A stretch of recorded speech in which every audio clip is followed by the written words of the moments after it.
2010 is not just a choice between Republicans and Democrats. It's not just a choice between liberals and conservatives. 2010 is a referendum on the very identity of our nation. Many of the old rules of political engagement will not apply. For example, a long list of early establishment endorsements will not spare you a primary. And we are now joined by the former Republican senator from Minnesota, Norm Coleman, who is heading up a new sort of think tank here in Washington. Senator Coleman, thank you for being here.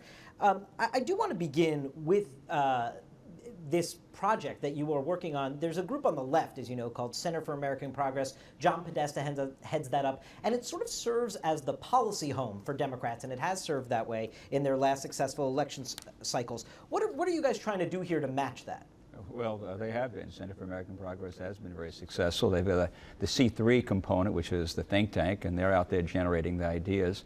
And then they have a C4 component, kind of an action piece, that then really channels those ideas to the policymakers, to the potential policymakers, and then perhaps more importantly to the public at large. I would say a leader without followers is just a guy taking a walk. You need to have folks kind of supporting the ideas. We have a C3. It's headed by Douglas Holtz-Eakin, former head of the Congressional Budget Office, and they'll be the policy generator. They'll have a list of series of fellows.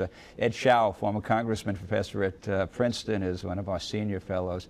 And then there's a C4 headed by Rob Collins, former chief of staff for Eric Cantor, and that's the outreach piece. And I'm hopeful that will be reaching out to elected officials, prospective elected officials, to Americans at large, to young people. We'll use new technology, kind of what we're using today. Our side can do a better job of getting the message out. And so ideas, message, outreach, we think we can have an impact on the future of this country. What are the critical principles that you'll be emphasizing? And do you imagine this being sort of a blueprint for Republican leaders on Capitol Hill in the months to come? Well, there are a lot of folks talking about blueprints. Is there a need for a new contract for America? First, let me state up front, this is center-right. If there are Democrats, Blue Dog Democrats, that want to support principles of limited government, not no government, but limited government, effective government, cost-effective government, strengthen national security, support of market principles that encourage entrepreneurship and economic growth, that's the stuff that we'll add. I think that's where America's at. Every poll that I've seen says that America is a center-right country. We saw that in polls in 2009. You saw it in election results in New Jersey, Massachusetts, Virginia, in which independents supported the candidate that espoused center-right principles. They were successful. So we think we're speaking for America. And those folks who want to support that, hallelujah. We also will be involved in supporting those who raise their voice on behalf of center-right principles. And what do you make right now of this Tea Party movement that is happening inside your party? We saw RNC Chairman Michael Steele for 4 hours meet with leaders from around the nation of the Tea Party movement. He says not to try to co-opt them, but clearly your party wants to infuse it with the energy that we see from these folks, and yet they do not want to be wrapped in any kind of establishment place. How do you do this dance? Well, first, don't discount the energy. I think the folks on the left did that at their peril.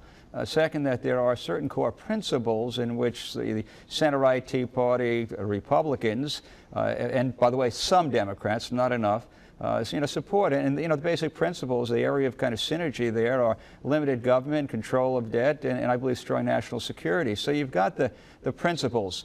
What you don't have is laying out the positive agenda right now. These are the solutions. I'm hopeful that what the American Action Network, the American Action Forum can be involved in, the groups that I'm involved with, will be out there articulating the solutions, positive ways to deal with the most challenging problems facing us on domestic policy and national security. So the energy is out there, the synergy on limited government, controlling debt, strong national security. I think you need to see a positive piece, and that's kind of a role that we see for ourselves. And what about the bodies, though, Senator? Briefly, Senator Bayh this week said he's not running for re-election, and talking about this evaporating middle in the Senate. Do you see any chance of bipartisanship emerging and kind of a centrist coalition coming back in the Senate? I would hope that would happen. I think the loss of Evan Bayh is a loss. Listen, I want my team, and speaking now as a former Republican senator, to have the seat, but losing Evan Bayh, that's a bad thing for America. he was one of those guys that when I was offering proposals in energy, he'd work with me in spite of pressure from Harry Reid and Chuck Schumer, because it was the right thing to do. When you lose those voices that have the ability to reach across the aisle, I think it hurts the country and the institution. So listen, I want to be part of a positive resolution of the difficult issues facing us. You need folks to come together. That's not the way in Washington today, and I think the country is suffering as a result of it. In our final 10 seconds here, you opted not to run for governor of Minnesota this year. You had that prolonged Senate race that you barely lost there to Al Franken after a recount. Nobody begrudges you any rest, but is there a political office in your future? There's life outside of elective office. I think I'm making a difference in what we're doing now with the American Action Network, and who knows what the future holds. As Brett Favre has shown us, you can say no, but you know, yeah, there are always options open. Senator Norm Coleman, thank you very much for joining us today. We appreciate it. David. And we didn't hear a prediction there on whether Brett Favre will make another comeback for the Vikings. We'll have to say that for the next time. Twitter.com/TheNote. Keep the conversation going. Give us a click again tomorrow. We'll see you tomorrow on Top Line.